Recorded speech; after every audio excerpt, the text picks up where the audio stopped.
We can go ahead and take some callers now. Okay.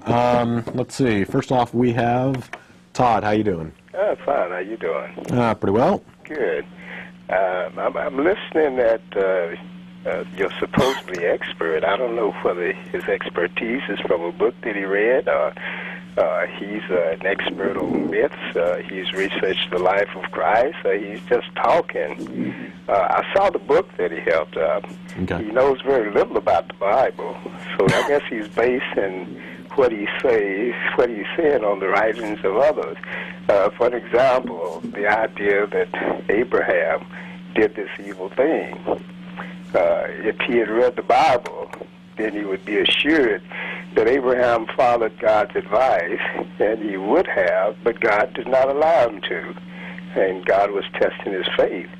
Okay. No. The point I was making is that he would have gone through with it. Yeah. He wasn't saying, "Oh, I'm going to deceive this God and not kill my kid, who I love very much." That wasn't the point. The point was that he loved God more than his child. That was the whole point of the story. Yes, but now the whole point of the story is that, as Abraham said, that he trusted in God, and he knew that if he had slain his son, that God, who gave life at the beginning, could raise him back. But God, after testing him, didn't feel it was necessary. He provided a sacrifice, and so that makes it all better. So right? that makes it better. Sure it does. He didn't kill his son like you alleged. But why would a loving God demand that you sacrifice your son, even if he's going to pull that back at the last minute and say, "Okay, I was just kidding anyway"? Sounds pretty evil. You're saying that he sacrificed his son, and he didn't. It was a test, and he passed the test. There was no reason to sacrifice his son.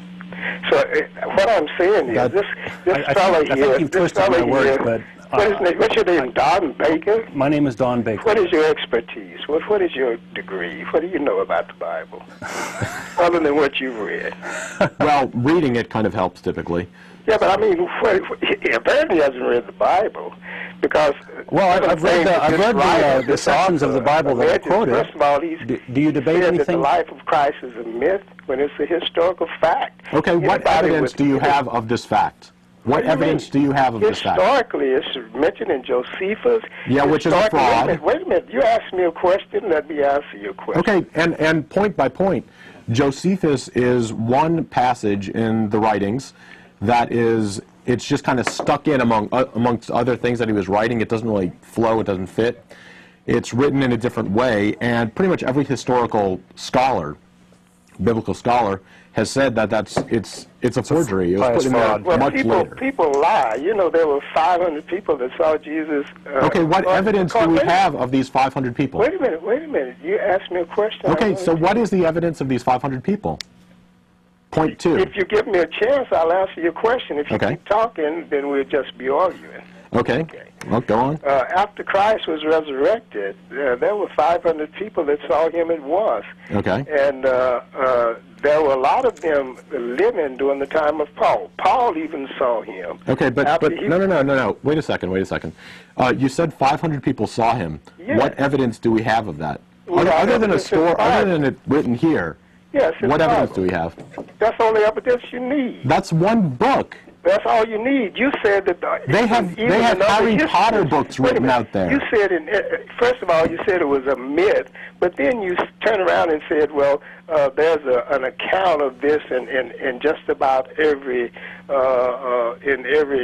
nation or tradition or what did I say? No, there isn't.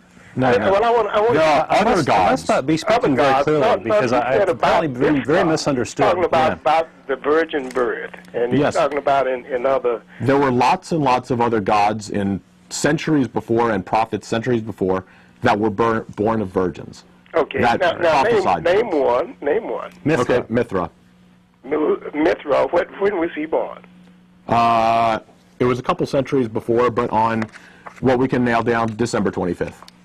Oh, okay. So Mithra, this god supposedly Mithra. Yes. And did you say this is a myth?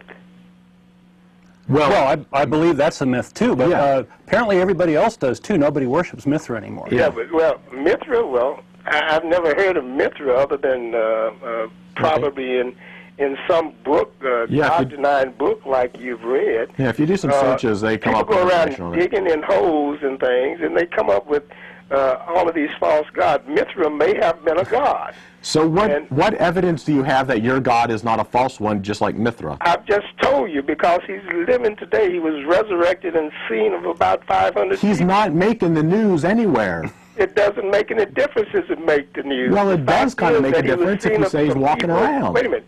He was seen by people that committed their life to him, that he stayed on earth 40 days after he was resurrected. Again, and evidence. in order to quiet people like you who are God-denying people. Again, but evidence. Anything outside of this book, anything other than one book. There does not need to be anything other than that book. Okay, do you have any evidence of the virgin birth, that which is guy what we're that wrote that focusing on? other book is probably an atheist like you, and you're not going to realize that God exists until you face him, on your way to that place. Okay, so back to the threats. Yeah. Back to the threats. Well, it's a fact. It's not a threat. It's true. Okay, well, that's Okay, what you thanks for say, letting me talk. but you have failed to give us any shred of evidence, and he hung up on us, so goodbye. Again, offered absolutely no evidence for things other than, well, the book says so.